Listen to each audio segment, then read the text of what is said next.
बिस्मिल्लाहिर्रहमानिर्रहीम अस्सलाम वालेकुम। किद्दां तुसीं वधिया उम्मीद करदी हां सब खैरियत नाल होणगे। अज दी रेसिपी आ आलू मटर गाजरा, बहुत ही मज़ेदार रेसिपी है अज दी।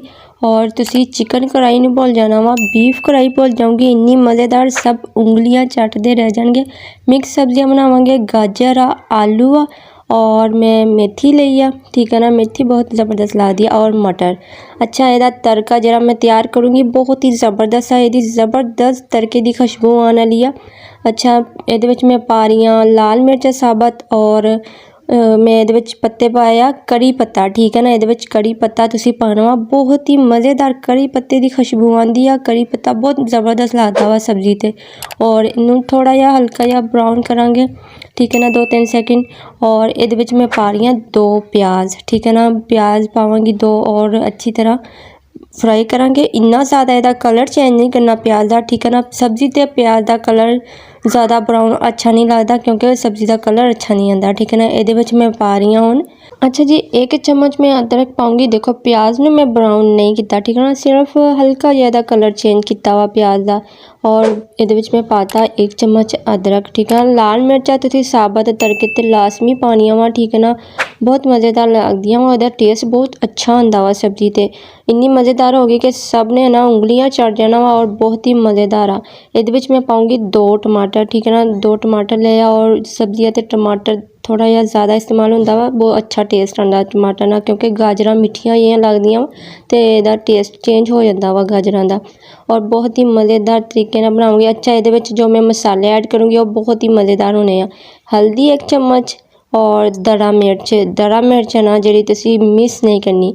और लाल मिर्च पाऊँगी सिर्फ थोड़ा जिहा, ठीक है ना, थोड़ी जी 1/2 चम्मच तो भी कम। और नमक हस्बे ज़रूरत।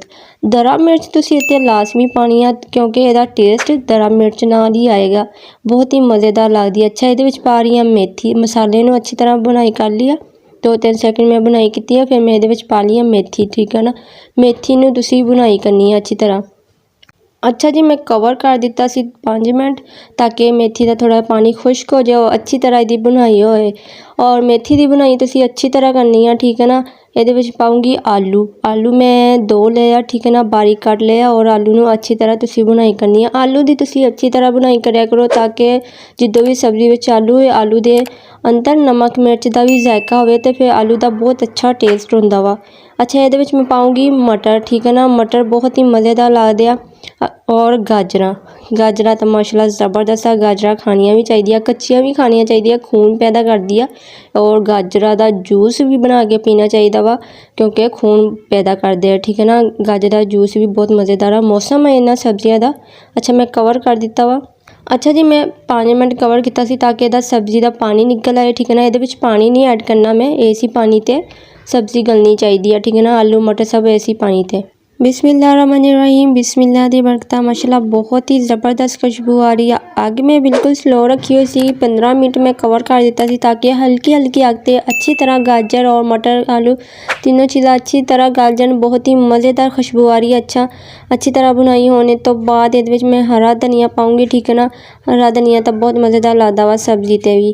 और ਇਹਦੇ ਵਿੱਚ मैं पाऊँगी सुक्का धनिया, ठीक है ना। सुक्का धनिया लूँगी 1 चम्मच फुल भर के सुक्का धनिया ताकि ਇਹਦਾ बहुत ही प्यारा टेस्ट आए। अच्छा और अगर मेरे चैनल में तुसी सब्सक्राइब नहीं किया तो जल्दी ना जाके सब्सक्राइब कर दो और नाल ही बैल आइकन का बटन प्रेस कर दो ताकि तुहानू हर आने वाली वीडियो मिल सके। माशाल्लाह बहुत ही ज़बरदस्त रेसिपी आ।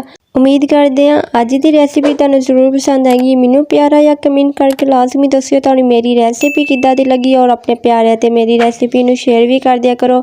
मेरे चैनल नू सब्सक्राइब करना ना भूलियो और नाल ही बैल आइकन का बटन प्रेस कर दिओ ताकि तुहानू हर आने वाली वीडियो मिल सके। अपना बहुत सारा ख्याल रखियो। असीं फिर मिलांगे नवें चस्के दे नाल नवीं रेसिपी दे नाल। ओके अल्लाह हाफिज़।